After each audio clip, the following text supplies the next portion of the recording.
I'm Andre Huey, and welcome to this edition of the Skn Newsline Newscast. A former government minister is appealing to authorities and stakeholders to begin looking at diversifying the economy in light of the emergence of the Omicron variant and the likelihood that the coronavirus pandemic will be here with us for some time to come. More in this report. Given the impact of the COVID-19 pandemic on the economy of St. Kitts and Nevis, greater attention must be placed on diversification, and a national discussion on the matter should begin, said social commentator Dwyer Astafan. According to Astafan, the knowledge and technology industries should be considered in addition to diversifying the tourism industry. We need to think and discuss this as a nation as to the industries that we can get into and get into a more meaningful way. Our most important resource is our human resource, and our people can be trained in the technology areas and so forth. This will take some time. But remember, we've been looking at this problem for the last 2 years, and I am not sure that we have sufficiently capitalized on it. In fact, taking the responsibility of finding alternatives in these almost 2 years. So science and technology research, of course, information technology, coding, that sort of thing. We are in the Eastern time zone. We speak English. So the knowledge-driven industry, but that also includes movies and the music industry and stuff like that. Astafan believes that a reorientation of the education system is necessary, along with stronger support for micro and small business entrepreneurship. Meanwhile, he said diversifying tourism could be a quick response while other areas of diversification is taking place.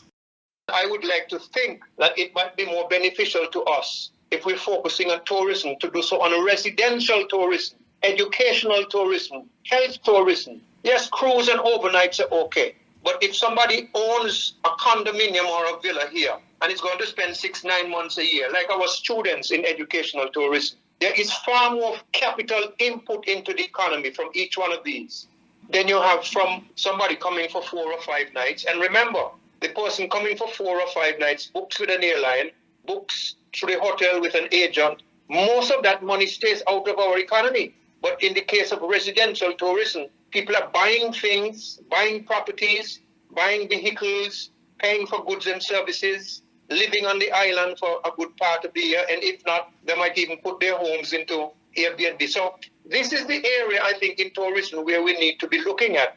And more medical tourism. Let people come here for procedures, to begin with, maybe not critical procedures, but give them a little opportunity to get some fairly regular procedures and a little sunshine and seawater and clean air.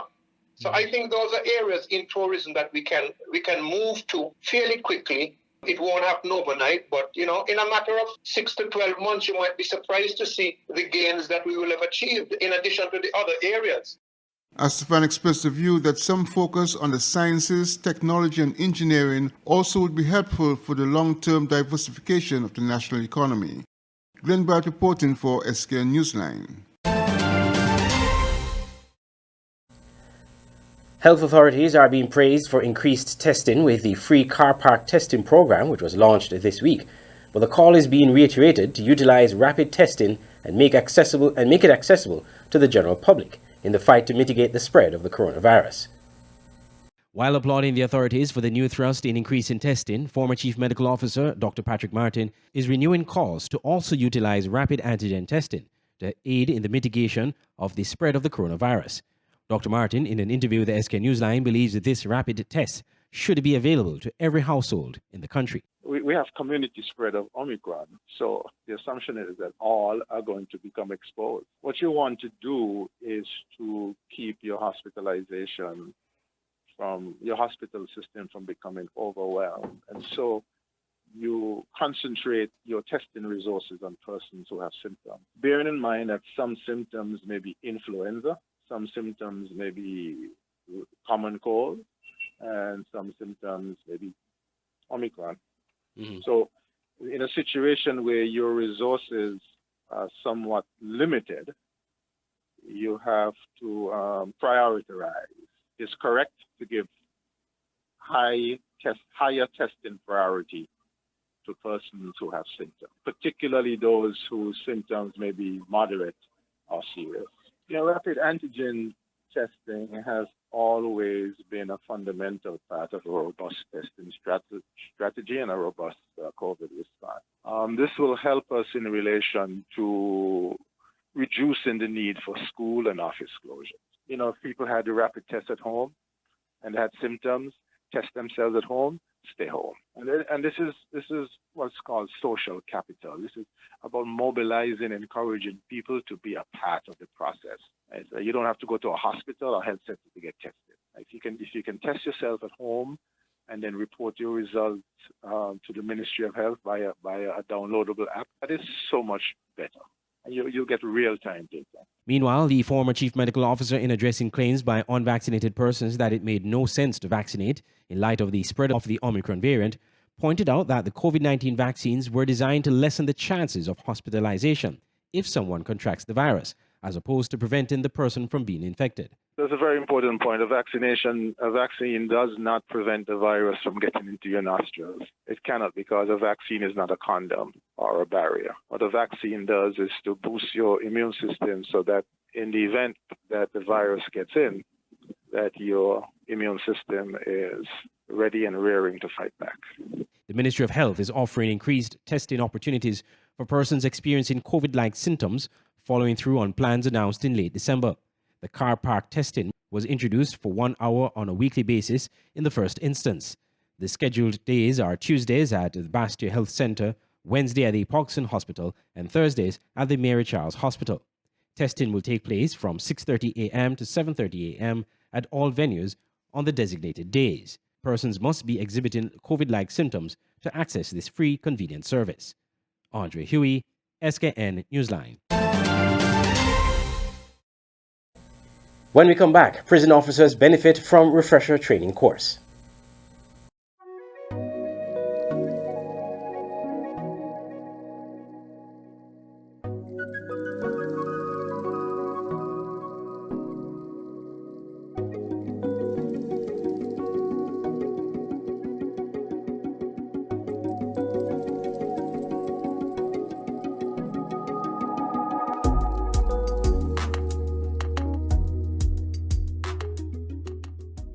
If you're looking for a one-stop shop for all your electronics, you only have 2 stores to choose from: Island Electronics on 4th Street, Bastia, and Smart Electronics at Port Zante. At Island Electronics, you have some of the top brands in electronics, from the top-of-the-line smartphones, Samsung and iPhone, laptop computers, smart TVs, washing machines, small appliances, phone accessories, refrigerators, and so much more. Brands include Whirlpool, Samsung, Black & Decker, HP, and much more. Island Electronics is located in the heart of Bastia. Make it easy for you to access and shop. You can also choose to shop at Smart Electronics. Get the same great deals and quality products, the widest array in smartphones, including the latest Samsung Z Fold, smart TVs, and simply the best in household appliances like stoves, refrigerators, washing machines, even dishwashers. At Smart Electronics, get products for your leisure: headphones, video games, from Nintendo Switch to PlayStation 5, Bluetooth speakers, and much more. It's so hot these days. Well, at Smart Electronics, you can buy fans or air conditioners. And the brands that Smart Electronics carry are simply the best: JL, Beats, Whirlpool, Amazon, LG, Samsung, HP, Dell, RCA, and many more. You can choose to buy cash or on layaway. So if you're looking for electronic stores with the best deal and quality, Island Electronics and Smart Electronics are your only choices. Choose the store of your convenience. Contact them today. Smart Electronics at 466-4271 or WhatsApp 668-2818, or Island Electronics at 665-8677. 2 stores, 1 great experience.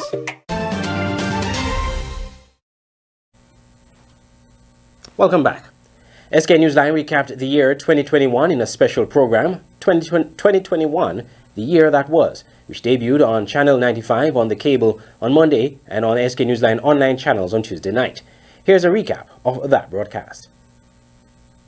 Skn Newsline this week recapped the year 2021 in a special program, 2021, the year that was. The show, which debuted on Channel 95 on the cable and on Skn Newsline's online networks, was well received by viewers.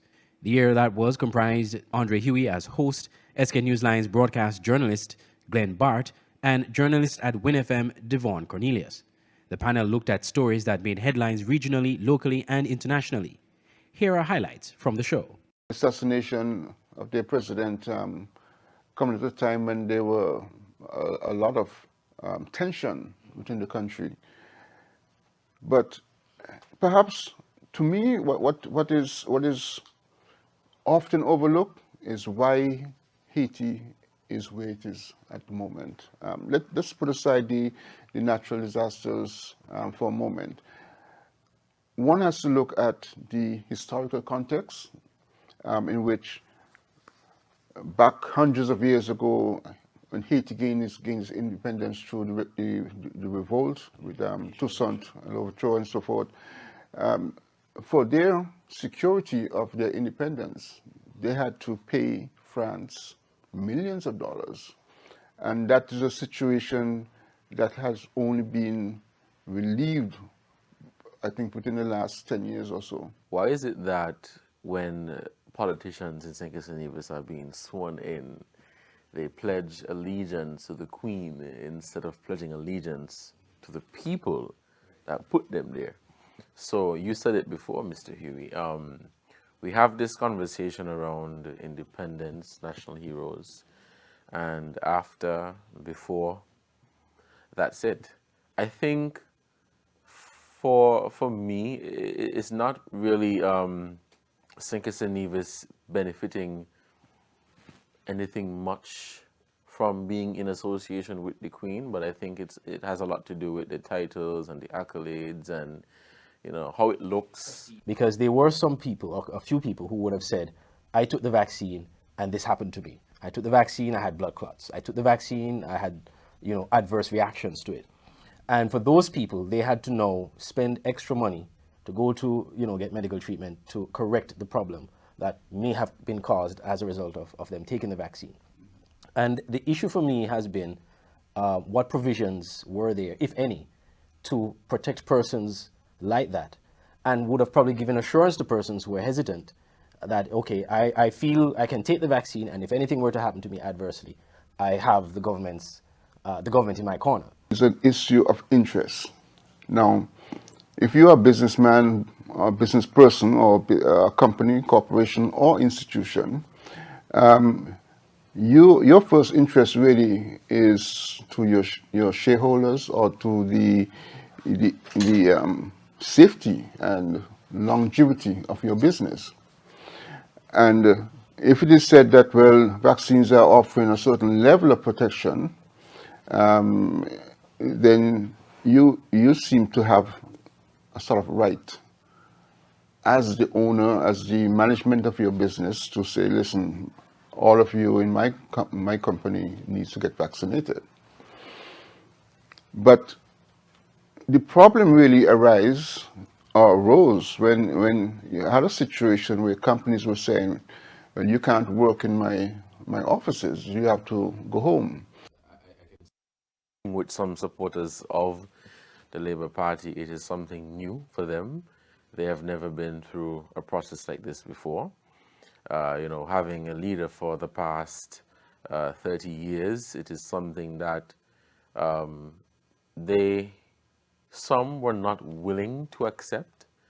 Not that they were not willing to accept a new leader, but the process behind choosing a new leader is what they were new to. It is different in the sense that Dr. Drew is now the leader of the Labour Party, but he's not a member of Parliament.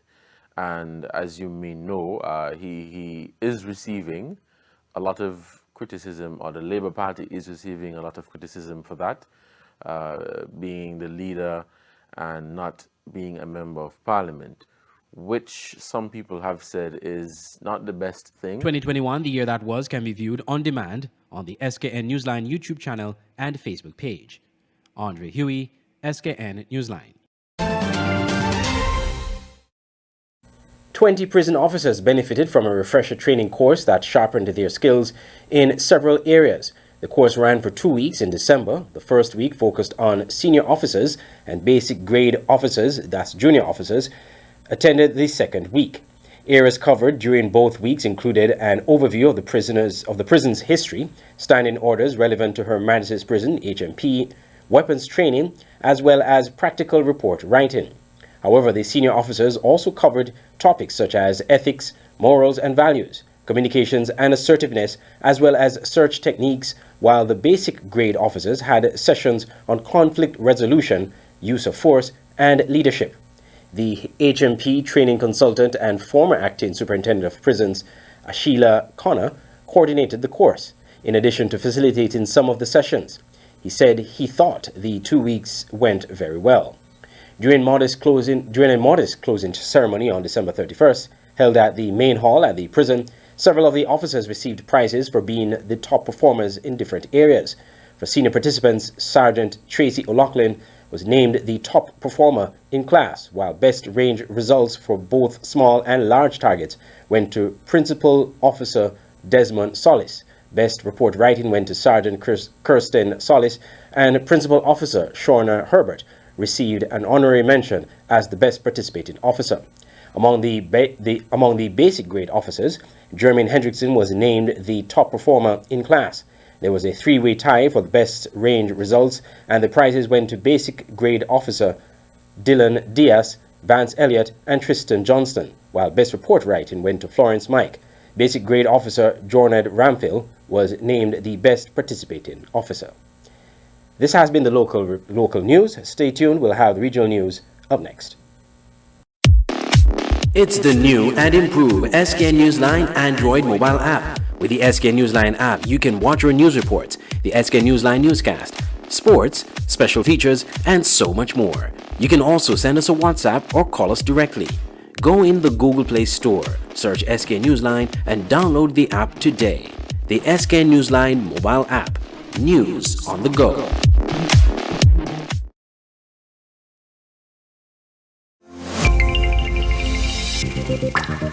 An open interactive event can be described as tremendous, effective, on par with any conference around the world. From exhibitions to trade shows, corporate events to product launches, from press events to political functions. We are the secret sauce behind events that make you go, wow. We've staged multiple world-class events in the Caribbean and developed the skill to deliver quality in every detail, whether the event is live or fully virtual, or maybe even somewhere in between. At Open Interactive, we got your events covered. Get your free quotation today at www.madebyopen.com.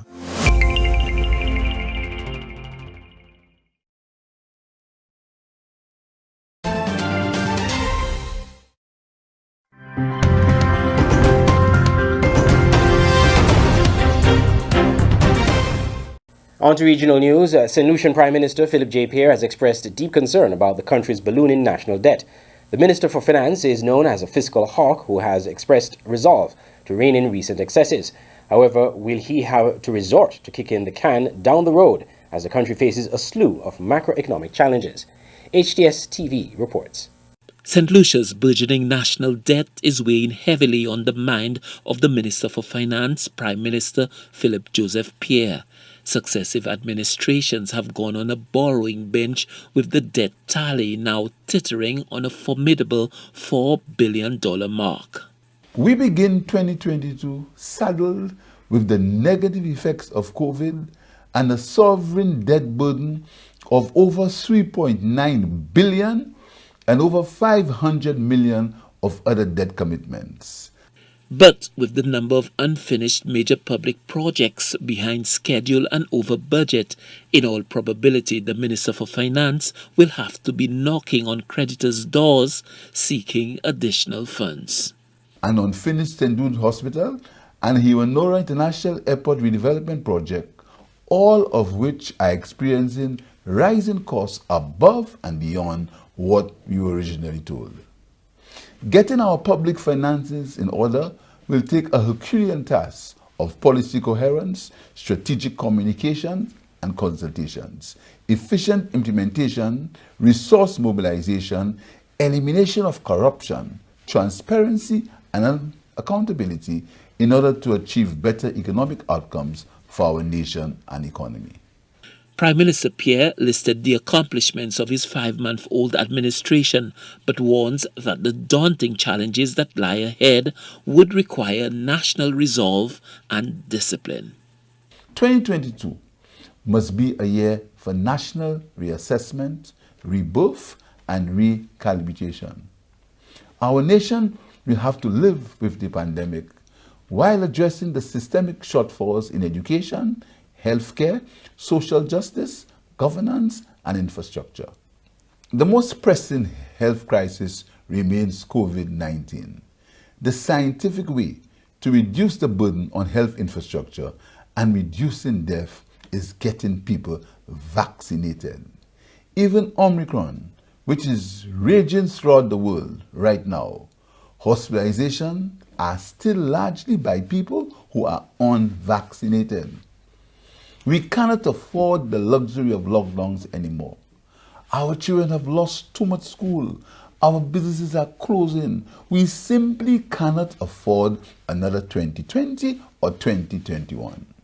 Good governance, particularly tackling corruption, received special mention in the Prime Minister's maiden New Year's Day address. The government leader signalled his intention to expend additional resources to address the unacceptably high crime rate.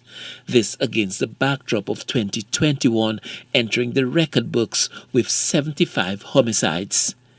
Prime Minister Pierre urged St. Lucians to take seriously the threat posed by the Omicron variant of COVID-19, encouraging residents to get vaccinated to protect themselves and their loved ones.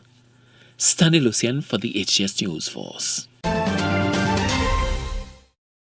Only 4 days into 2022, and already Westmoreland, Jamaica has recorded its second double murder, a total now of 5 murders since the new year. The latest double murder of 2 brothers took place in the wee hours of Tuesday morning in Petersfield.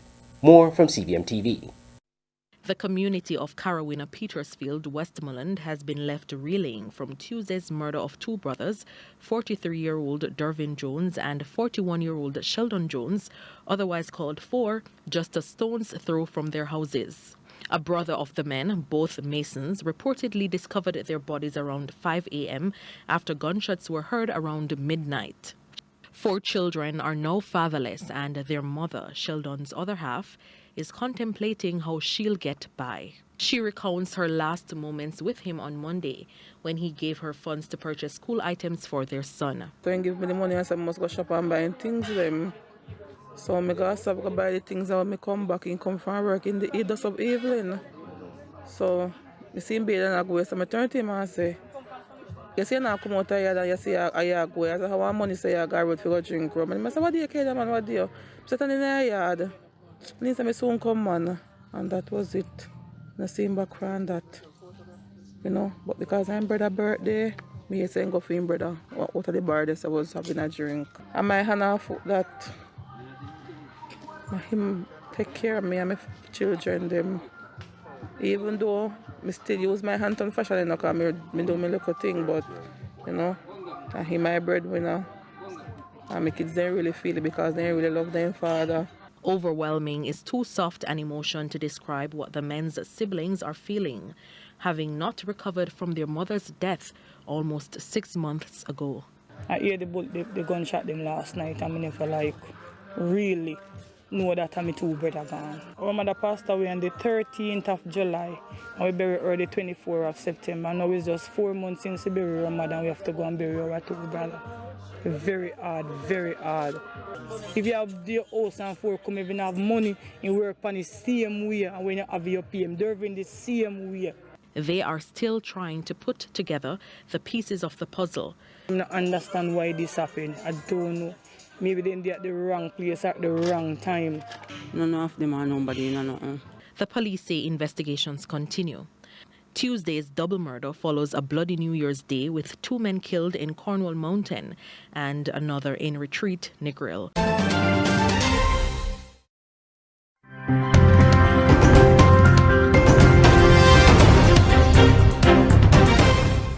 Now to news on the international scene. A year after Donald Trump urged thousands of his supporters to fight like hell just hours before the U.S. Capitol building was overrun on January 6, 2021, authorities in the United States are still prosecuting accused rioters. More than 700 people have been arrested over the incident, which Democrats often describe as an insurrection that aimed to violently prevent the certification of President Joe Biden's election victory. While Trump appears to have escaped legal repercussions for the Capitol riots so far, many of his supporters have not. Al Jazeera has more. Never before had a U.S. president refused to admit defeat. Never before had a president alleged the election was stolen. Trump 2020, baby. But on January 6th, as Congress was getting ready to officially declare Joe Biden the winner, Trump called his supporters to Washington. We're going to the Capitol. We're going to try and give them the kind of pride and boldness that they need to take back our country. 20 minutes later, they followed his instructions and started moving en masse, just as 2 pipe bombs were found near the Capitol. With each passing moment, the crowd outside got closer and the police were pushed back. The scaffolding set up for the upcoming inauguration scaled. Windows broken, officers set upon by an angry and violent mob. Clubbed, sprayed with chemicals, punched and kicked, the crowd overwhelmed the police. What we didn't know then was how close they came to their targets. Seconds from seeing the vice president rushed into an office for his safety. Then Senate Minority Leader Chuck Schumer and his security detail running, realizing the mob was yards away. Senator Mitt Romney told to turn and run. We now know this was a pivotal moment. The crowd lured away by police officer Eugene Goodman. If they had turned right instead of following him, they would have found senators in the chamber behind an unlocked door. And we now know how close they came to members of the House. They're leaving. They're leaving. Fleeing through the last available exit, they breached the door. And a single shot rang out. It was Ashley Babbitt, killed by police as she attempted to get through the door. In all, 5 people would die, including Capitol Police Officer Brian Sicknick. He had a stroke after being attacked with bear spray. In the following days, 4 officers would commit suicide. In all, 140 officers were injured. Trump eventually appeared on camera and appealed to the rioters to leave. So go home. We love you. Hours after it began, the building was cleared and the vote was certified. Joseph R. Biden, Jr. of the state of Delaware has received 306 votes. Donald J. Trump of the state of Florida has received 232 votes. Still, the House would vote to impeach him for a second time for his actions, and the Senate once again failed to convict. And soon he and his supporters began to deny the reality of what this was, calling it a peaceful protest, not an attempted insurrection. The courts have not agreed. So far, more than 700 people have been arrested. The longest sentence, more than 5 years in prison. The person who planted the pipe bombs has still not been identified. A congressional committee is investigating how this happened. Was it planned? Who was involved? And should criminal charges be filed? But those questions will take time to answer. And if Republicans win control of the House in 2022, they have promised to shut down the investigation. They got 10 people trying to stop us. A year on, this day cost lives. For others, their freedom. But getting to the truth will largely be determined by whether or not it costs Trump his political power. Patty Culhane, Al Jazeera, Washington. Europe is debating the carrot or the stick approach to encourage vaccination and stop the spread of the Omicron variant. The BBC reports. A new year surge and new political tensions over tackling it. C'est inadmissible. In France, currently with Europe's highest cases, a parliament debate about vaccine passes for restaurants and trains was suspended after an interview by President Macron that prompted howls of outrage. Nos travaux sont suspendus pour 5 minutes. He told Le Parisien newspaper he wanted to bar the unvaccinated from social activities, using the slang word. It's deepened France's already fractious discussion, the government's plans to bring in the law by mid-January thrown into doubt. A president of the Republic cannot say the sorts of things that have been said. We will not continue to debate a bill that you describe as protecting French people when we learn from the press that it's a bill intended to part of the population. Despite more than 270,000 cases yesterday, France is using vaccines, not lockdowns, to combat it, a picture that's repeated across much of Europe. Here in Italy, the push is to vaccinate the over fives as schools prepare to resume, arming the youngest in the battle against the pandemic. We are doing a job that's about society and that we all have to contribute to make others feel safe. So it's a teamwork. The first country in the West to fall to coronavirus in 2020 became the first in the world to lock down nationwide back then. But today, even with record cases, Italy's streets are once again busy, as it too tightens vaccine rules instead. The cabinet today debating compulsory shots for all workers. Greece is also seeing soaring infections, leading to round-the-block queues for tests. The Prime Minister announcing all over 60s will be fined unless they get the vaccine. Across the continent, countries are moving towards living with COVID. But that means carrots and sticks to get the holdouts jabbed. Mark Lowen, BBC News, Rome.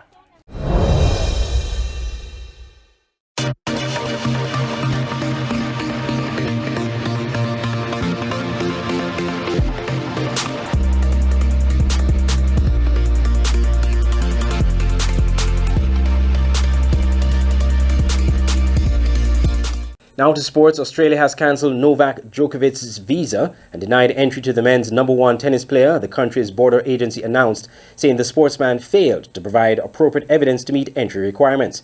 The Serb earlier said he had obtained a medical exemption for COVID-19 vaccination in order to play in the Australian Open, which starts in less than 2 weeks. Australian Prime Minister Scott Morrison confirmed Djokovic's visa had been cancelled on social media.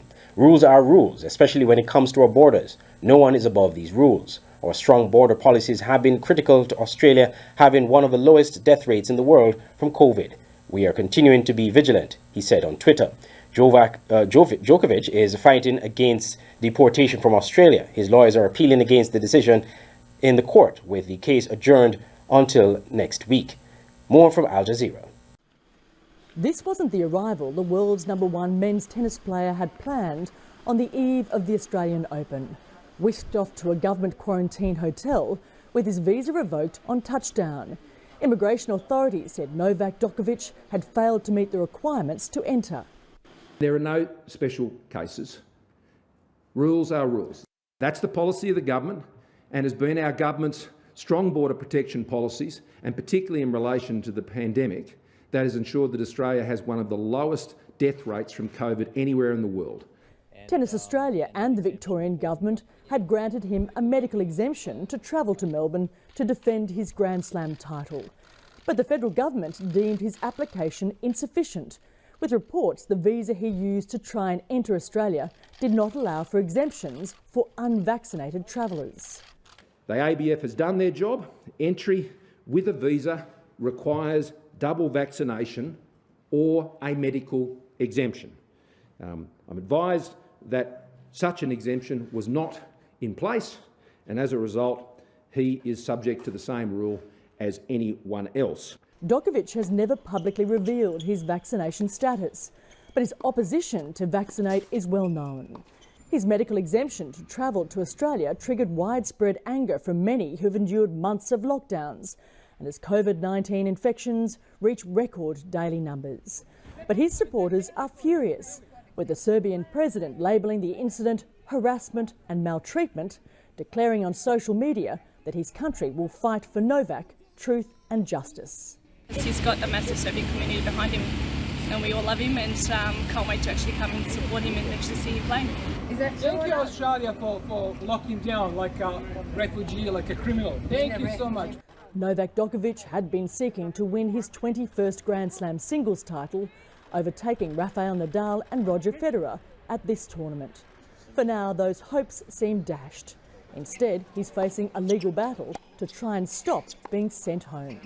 Sarah Clark, Al Jazeera, Queensland, Australia.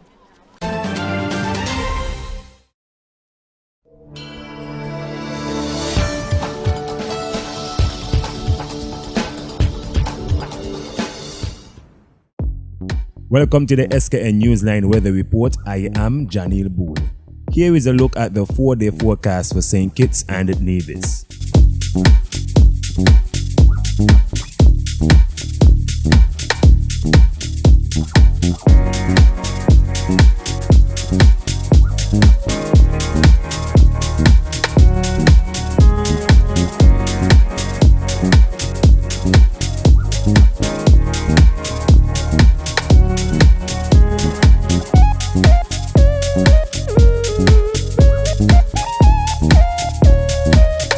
For a more detailed weather report, visit our website at www.sknnewsline.com.